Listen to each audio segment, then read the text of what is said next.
আসসালামু আলাইকুম। সবাইকে পবিত্র ঈদুল আজহার শুভেচ্ছা। আজকে পবিত্র কুরবানির দিন। অনেকে বাড়িতে গিয়ে ফ্যামিলির সাথে ঈদ করতেছে, আনন্দ ফুর্তি করতেছে। দেখা যায় চাকরি জীবনের 6 বছর অতিবাহিত হয়েছে, 2 অথবা 3 বার আমি ঈদ এবং কুরবানি মিলে হয়তো বা বাড়িতে থাকতে পারছিলাম। বাকিটা সময় কর্মের কারণে কর্মস্থলেই থেকে যেতে হয়েছে।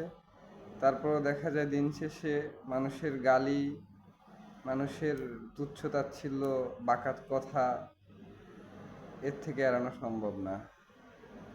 আসলে পল্লী বিদ্যুতের লাইনম্যান তথা পল্লী বিদ্যুতের লোকজনের প্রতি একটা পাবলিকের ভিন্ন সেন্টিমেন্ট তৈরি হয়েছে, কারণ আমরা সবসময় সাধারণ মানুষের কাছে থেকে সেবা দিয়ে থাকি, যে কারণে মানুষ আমাদেরকে যখন বিদ্যুৎ আমরা দিতে পারি তখন অনেক আনন্দের সাথে গ্রহণ করে, কিন্তু যখন না দিতে পারি তখন তারা খুবই রাগান্বিতভাবে এবং বাজেভাবে প্রত্যাখ্যান করে।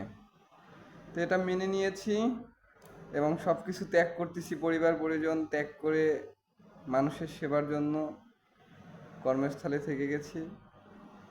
যাক, আলহামদুলিল্লাহ, সবাই দোয়া করবেন। আসসালামু আলাইকুম।